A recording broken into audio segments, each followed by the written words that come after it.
안녕하세요. 경제 읽어주는 남자 김광석입니다. 반갑습니다. 제 공식 인사, 이렇게 손 들어서 인사하는 공식 인사법인데요. 일본 중앙은행 총재 우에다 총재도 손을 이렇게 들고 있습니다. 뭔가의 어떤 작별 인사를 하는 모습인데, 슈퍼엔저와의 작별을 고하는 공식 인사인지, 일본의 금리 인상 전망은 또 어떻게 전개될지 여러분들의 관심, 궁금증들도 정말 많은 것 같습니다. 실제 일본 중앙은행의 금리 인상 결정, 그리고 통화정책의 긴축적인 그 행보가 정말 많은 시장에 영향을 주고, 그러니만큼 세계 각국의 관심이 주목되고 있는 상황인 것 맞습니다. 역시 관심이 주목되는 만큼 그 일본 중앙은행의 의사결정에 따른 시장에 주는 영향도 어마어마하기 때문인데요. 가장 대표적으로 일컬어지고 있는 슈퍼 엔저 시대는 정말 종식되는 것인가, 엔화는 강세 기조로 계속 갈 것인가, 이런 질문에 대해서 답변을 드려야 될 시간이 온 것 같습니다. 저는 일본 중앙은행, 일본은행에서 발표한 이 통화정책 방향 결정 회의 결과, 어떤 일본의 어떤 통화정책을 결정하는 위원들이 바라보고 있는 경제 전망이죠. 바로 Outlook for Economic Activity and Prices, 이 보고서의 기초에서 향후 일본의 통화정책 방향은 어떠할지까지 말씀드리면서, 정말 슈퍼 엔저와의 종식은 시작되는 것인지 말씀드려보도록 하겠습니다. 7월 말일이죠. 일본은행이 역피벗을 결정했습니다. 세계 주요국들은 높은 금리에서 점차 내려오는 것을 준비하는 그런 단계, 피벗의 시작인데, 일본은행은 오히려 반대로 피벗을 시작하고 있다. 금리를 인상하는 결정을 내리고 있다.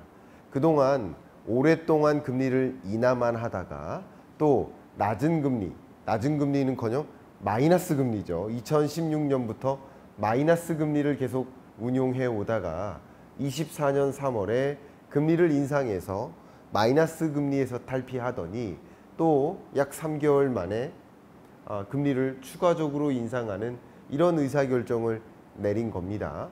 금리도 인상했지만 또 거기서 멈추는 게 아니라 그 밖의 통화정책 기조를 발표했는데요. 일단 세계적으로 앞에 말씀드렸던 것처럼 캐나다 금리 인하 2번 했죠. 유로존 금리 인하 했습니다. 스웨덴 금리 인하 했습니다. 스위스 2번의 금리 인하를 했습니다. 미국도 9월 정도면 금리 인하를 단행하지 않을까 기대하고 있고, 영국도 마찬가지 기대를 하고 있습니다. 그런데 일본만 나홀로 금리를 인상하는 일종의 역피벗의 결정을 내린 배경은 무엇일까? 많은 분들이 궁금해 하십니다. 제가 이런 피벗에 대한 의사결정은 물가를 잡기 위해서 세계 각국이 금리 인상을 추진했고, 물가 상승률이 세계 주요 중앙은행들이 선정한 목표 물가 수준에 부합하게 온다면, 그렇다면 정상적인 금리, 너무나 제약적인 높은 금리가 아닌 각국 중앙은행이 생각하는 중립금리를 향해 금리를 정상화해 나가는 과정이다. 미국도 미국 나름대로, 유로존도 역시 유로존 나름대로, 영국도 영국 나름대로 중앙은행이 결정하고 있는 중립금리를 향해 금리를 정상화하는 과정이다. 그럼 일본 중앙은행은 무엇일까? 일본도 마찬가지라는 거죠. 일본도 마이너스 금리가 정상일 리는 없잖아요. 제로 금리가 정상적인 금리일 리는 없잖아요. 너무 과도한 완화적 통화정책이라고 일본 중앙은행도 판단하고 있잖아요. 어떤 상황이, 전제 조건이 마련이 된다면 일본 중앙은행도 정상적인 금리를 향해 인상하는 경로로 갈 것이다. 이게 금리 정상화의 과정이고, 차별화된 피벗의 시대다라고 제가 누차 강조를 했죠.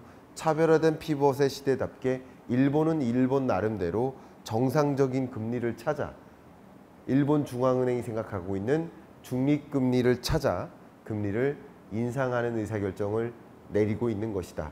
그러다 보니 결국 미국과 일본 간 이 금리 격차가 좁혀지는 과정이고, 좁혀지는 과정에서 이제 슈퍼 강달러 시대는 저무는 게 아닌가, 슈퍼 엔저의 시대는 저무는 게 아닌가 하는 생각을 하게 만들죠. 실제 그것에 반응하듯 일본 중앙은행의 의사결정에 따라서 달러 대비 엔화 환율이 급락했죠. 급락하는 현상이 슈퍼 엔저 시대의 어떤 종식을 알리는 신호탄이 아닌가 하는 생각을 하게 만들었습니다. 금리 결정뿐만이 아니에요. 이 중앙은행의 통화정책 운용 수단에는 여러 가지가 있는데 가장 중요한 게 두 가지죠. 하나가 금리 결정이라는 오른팔 의사결정이고, 또 이 유동성 공급 여부를 결정하는 왼팔의 통화정책이 있다, 이렇게 생각하시면 좋겠습니다. 그러면 왼팔은 무엇이냐? 장기 국채를 매입함으로써 시중에 더 많은 유동성을 공급하자 하는 것이 유동성 공급 정책이라고 볼 수 있겠는데, 금리 결정은 금리 결정이지만 그동안 장기 국채를 매입해왔던 그 규모를, 매입 예정액을 이제 점차 줄여나가자, 원칙적으로 분기마다 4천억엔가량 매입 규모를 감액해 나가겠다라는 발표를 합니다. 구체적으로 말씀드리면 더군다나 이 감액해서 26년 약 1월에서 3월 정도가 되면 약 3조 엔 정도에 이르게 매입 감액을 실시하겠다라는 것인데, 이른바 테이퍼링인 거죠. 유동성을 공급했었다라고 한다면 공급액이 이만큼이었었는데 갑자기 공급액을 0으로 줄여버리면 뭐 테이퍼 텐트럼, 긴축 발작이 일어날 수 있으니까 갑자기 줄이기보다는 점진적으로 줄여나가자, 이른바 테이퍼링을 시도하는 것입니다. 다만 24년 현재 테이퍼링을 시작하겠다라는 발표를 했고, 25년 6월 정도가 되면 역시 금융정책회의를 통해서 중간평가를 실시할 계획입니다. 중간평가를 실시해서 국채시장의 동향이라든가 그 영향 등을 점검하겠죠. 그래서 필요하다고 판단되면 철저히 수정을 하겠고, 아니라고 한다면 4월 이후 매입 방침에 대해서 검토하고 또 결과를 제시해서 추가적으로 매입 감액을 실시할 건지 여부를 또 결정해 나가겠다. 이 중간평가 이후의 과정도 지켜봐야 되는 상황 아닌가 생각됩니다. 어쨌든 일본 은행은 결론적으로 금리를 인상한다든가 공급했던 유동성 공급량을 조금씩 줄여나갈 계획을 발표하는 것, 이거 자체가 점차 극단적인 완화의 시대에서 점진적으로 긴축의 시대로의 전환, 긴축적 통화정책 기조로의 전환, 피벗의 시대라고 볼 수 있겠죠. 물론 일본 중앙은행이 장기국채 매입 감액 계획을 실시함에 따라서 국채 보유 잔고가 점차 줄어들 것이라고 볼 수 있겠고, 뭐 장기적으로 대략 한 7에서 8% 정도 감소하지 않겠는가, 국채 보유 잔고액이 줄어들 것까지 우리는 고려해 볼 수 있을 것 같습니다. 이렇게 통화정책 기조를 전환해 나가는 그 배경에는 뭐가 있을까? 2022년 세계적으로 엄청난 고물가가 등장했죠. 미국 9.1% 정점을 기록했고요. 한국 6.3% 정점을 기록했습니다. 근데 일본은 그렇게 높은 물가를 기록하지 않았어요. 워낙 낮은 물가를 오랫동안 경험했었던 일본은 디플레이션, 저물가가 걱정이었었던 이 나라가 3%대 4% 정도 수준의 나름의 고물가를 맞이하면서 오히려 물가 정상화되네 하면서 감사하다, 땡큐 이런 표현을 많이 했었어요. 그것을 이제 착한 인플레이션이다 라고까지 표현하면서 이 고물가 상황이 나타남에 따라서 굳이 그 물가를 잡기 위해서 금리 인상을 단행할 필요가 없었어요. 물가는 정상화되고 있구나. 그러면은 여전히 우리 일본 경제는 완화적 통화 정책을 가동해서 경기 부양을 실시한다면 물가는 물가대로 정상화되고 경기는 경기대로 정상화되니까 최적의 통화 정책을 운용하는 게 아닌가 하는 과정에서 2020년, 22년, 24년까지도 금리를 계속 낮은 금리, 마이너스 금리를 계속 운용해 왔던 거예요. 근데 향후 일본 경제 전망 보시는 것처럼 24년 경제 0.6% 성장에 머무릅니다. 25년, 26년 성장해봐야 뭐 많아야 1%대 성장밖에 안 되는 것으로 맥시멈 1%인 거예요. 이것도 좀 긍정적인 전망이라고 가정하더라도 일본 경제가 그렇게 좋은 경제가 아닌데 마음 놓고 금리 인상할 수 있을까? 그건 또 어렵다라는 예측이 가능해집니다. 소비자 물가 상승률을 볼게요. 지금 현재 나름 일본 중앙은행이 그토록 그림 그리던 꿈꿔왔던 2%대 물가 상승률을 기록하고 있는 중에 있습니다. 25년, 26년 2%대를 기록할 수도 있고 또 26년까지 되면 2%를 다시 밑돌면서 디플레이션이 우려될 수 있어요. 그러면 경제는 부진한 채로 계속 운용되고 물가는 또 다시 2% 밑으로 떨어지면서 다시 잃어버린 30년으로 진입하는 게 아닌가 걱정이 되는 국면에서 마음 놓고 금리를 차곡차곡 인상할 수 있을까? 그런 의문이 드는 국면이에요. 보시는 것처럼 일본 중앙은행에서는 향후 실질 GDP의 증가율을 전망하는데 향후에 2020년, 21년에 경험했었던 그런 경제라기보다는 다시 1%대 성장으로 내려올 것으로 전망하고 있어요. 물가 상승률도 나름 22년에는 고물가를 경험했지만 21년까지 경험했었던 그 물가 상승률의 실적치가 어떻습니까? 1%가 채 안 됩니다. 그러면 다시 그 자리로 돌아가고 다시 잃어버린 30년이 시작될까? 그게 두렵기 때문에 금리 인상을 하고 싶지만 금리를 정상화하고 싶지만 그 금리 정상화의 여정이 쉽지만은 않다. 호락호락하지만은 않다. 이런 말씀을 드릴게요. 특히나 2020년, 21년 팬데믹 경제 위기가 찾아왔어요. 일본 경제 보십시오. 팬데믹 경제 위기를 경험했습니다. 2020년 마이너스 4% 성장했습니다. 엄청난 경제적 충격이 일본 경제도 찾아왔어요. 그런데 그런 코로나19와 같은 통제할 수 없는 변수가 등장했을지라도 일본은 금리를 인하할 수가 없었습니다. 왜? 금리 인하할 만한 카드가 없었기 때문이죠. 이미 마이너스 금리였는데 어떻게 금리를 추가적으로 인하합니까? 결국 이런 추가적으로 어떤 변수, 예상할 수 없는 변수가 등장해서 일본 경제가 혼란에 처한 상황이 오더라도 그 혼란으로부터 극복할 통화정책 수단이 없었기 때문에 이제는 정상적인 경제가 찾아온다면 24년, 25년에 물가 상승률 정상 범위, 경제 성장률 그래도 1%면 괜찮아 할 만한 그 범위에 찾아온다면 어떤 상황을 감내하더라도 금리를 나름 정상화해서 통화정책 수단을 갖춰보자. 그러니까 중앙은행이 갖고 있는 통화정책 수단이 있어야, 쉽게 말하면 총이 있는데 총알이 있어야 필요할 때 총을 쏠 수 있는 거 아니겠습니까? 그죠? 근데 총알이 없는 상태니까 총알을 갖춰보자 하는 방향으로의 금리 정상화가 전개되고 있는 것이다 라고 의견을 드려보도록 하겠습니다. 그러면 이런 통화정책 방향에 대한 의사결정에 따라서 시장은 어떻게 반응이 나타났습니까? 보시는 것처럼 BOJ 회의 결과가 발표되자마자 일본의 국채금리가 이렇게 급락했었죠. 역시 달러 엔 환율 같은 경우도 급락했었죠. 또 일본의 니케이 주가 같은 경우는 상당 부분 급등한 것을 확인할 수 있습니다. 왜 그럴까요? 통화정책의 정상화구나. 그럼 일본 경제는 이제 경제도 괜찮고 물가도 잡히고 금리도 정상화되니 다다익선 아닌가 이런 판단들도 일단 작용됐겠죠. 그 밖에 또 한 가지 작용은 금융기업들 중심으로 예를 들면 은행들을 중심으로 상업은행들이죠.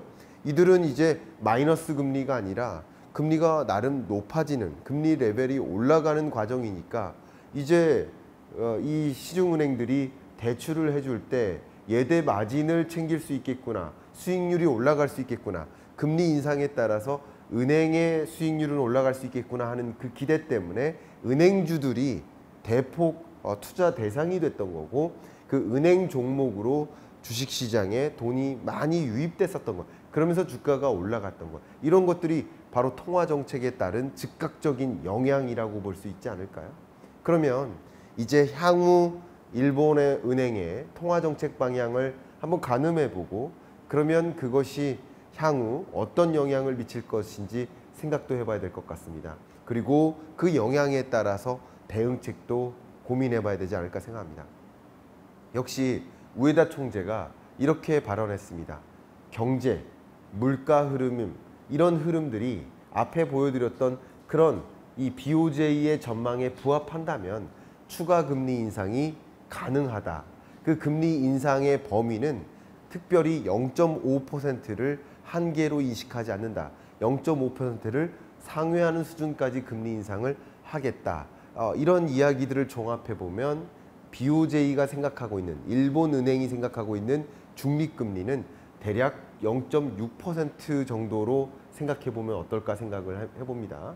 인상 시점은 물론 데이터를 바탕으로 결정하겠다. 이번에 금리를 인상했는데 이 금리 인상에 따른 시장에 미치는 영향이 단기적인 영향도 있겠지만 약 3개월에 걸친 중장기적인 영향이 있거든요. 이렇게 금리 인상했더니 물가 상승률이 다시 뭐 마이너스로 떨어진다든가 제로 물가로 떨어진다든가 경제 성장률이 굉장히 낮게 나타난다든가 이런 것들을 좀 지켜보면서 결정을 해 나가겠다라는 것인데, 어쨌든 데이터가 뒷받침이 된다면, BOJ가 전망했던 그 기조대로만 움직인다면 대략 0.6%라는 중립금리를 향해 금리 인상을 단행해 나가겠다라는 겁니다. 실제 일본은행의 추가 금리 인상 예상 시점에 대해서 블룸버그 서베이 결과를 보니까 아마도 향후 베이스 시나리오를 보면은 아마도 10월 정도면 추가적인 금리 인상을 단행하지 않을까라는 것을 좀 예상해 볼 수 있을 것 같은데요. 물론 데이터가 뒷받침될 경우를 가정해야 되겠죠. 어쨌든 이 추가적인 금리 인상 행보를 하긴 하겠지만, 보시는 것처럼 일본은 워낙 정부 부채가 많습니다. 정부 부채가 많고, 정부 부채가 많은 이유는 지출할 때가 많기 때문에, 경기도 어렵죠. 또 일본의 고령화율은 한국 고령화율보다 훨씬 높죠. 일본의 만 65세 이상 고령자가 차지하는 비중은 전체 인구의 25%에 달합니다. 우리는 이제 20%를 향해 근접해 가고 있는데, 일본은 이미 전체 인구에서 많은 인구가 고령자라는 것이고, 그러면 그만큼 생산 연령 인구의 노동력 투입도 좀 부족하겠지만 부양 대상도 많기 때문에, 보시는 것처럼 소셜 시큐리티 베너핏에 해당되는 정부의 재정 지출 영역들이 다른 나라에 비해서 상대적으로 높게 형성되고 있다. 우리나라랑 비교하면 비교도 안 될 만큼이죠. 이만큼 일본의 경우에는 가져가야 될 이 짐들이 많고요. 해결해야 될 숙제들이 많고, 일본 경제는 이 저성장이라는 국면에서 벗어나기가 굉장히 어려운 경제 구조, 인구 구조를 갖고 있는 상황이기 때문에 이렇게 금리 인상을 단행하면서 데이터가 과연 뒷받침될까 하는 의심들을 많이 갖게 됩니다. 그런 면에서 슈퍼 엔저, 어쨌든 금리 인상은 중립금리를 향해 단행해 나갈 것이라고 보고 있고, 물론 0.5 이상까지는 어려울 것으로 생각합니다. 경제가 뒷받침되기가 어려울 것으로 생각하기 때문이에요. 그렇기 때문에 일본 중앙은행이 생각하는 방향대로 금리 인상을 차곡차곡 하기는 어렵겠지만, 어쨌든 지금의 금리보다는 높은 방향을 향해 경제가 뒷받침이 된다면, 물가가 뒷받침이 된다면 금리 인상을 단행할 것이라고 생각해 볼 수 있겠고, 그리고 그 밖에 다른 나라들은 상대적으로 또 금리를 정상화해 나가는, 중립금리를 향해 금리를 인하해 나가는 그런 중장기적인 시야를 생각해 본다면 일본과 미국 간의 금리 격차는 추가적으로 좁혀질 수 있겠구나. 그러면 엔화 가치는 지금보다는, 그 슈퍼 엔저 시대보다는 그때를 작별 인사하면서 이제 다소 엔화 강세 기조로의 전환이 있을 수 있지 않을까. 물론 엔화의 강세 기조라는 뜻은 이제 엔화 약세로부터만 벗어난다는 뜻이지, 일본 엔화가 다시 강엔화로 전개된다라고 보기는 굉장히 어렵지 않을까. 왜냐하면 일본이 금리 인상을 한들, 혹은 일본의 경제 펀더멘탈을 고려한들, 일본 경제 펀더멘탈이 강한 것도 아니고 금리 인상을 해도 높은 금리 시대로 가는 것도 아닌 상황이기 때문에 그렇기 때문에 슈퍼 엔저에서만 벗어날 뿐 일본 엔화에 투자하기 매력적이다라고 판단할 만큼 강한 엔화의 시대로 가기는 어렵겠다. 그래서 슈퍼 엔저에서 조금 점쳐 벗어나는 엔화 약세 기조로부터의 탈피 정도로만 보시고 일본 엔화가 강세화될 것이다. 강세화는 되지만 강엔화로 전개될 것이다. 이렇게 판단하기는 어렵지 않을까. 이렇게 제 의견까지 드리면서 이번 주 경제 읽어주는 남자 마무리하겠습니다. 감사합니다.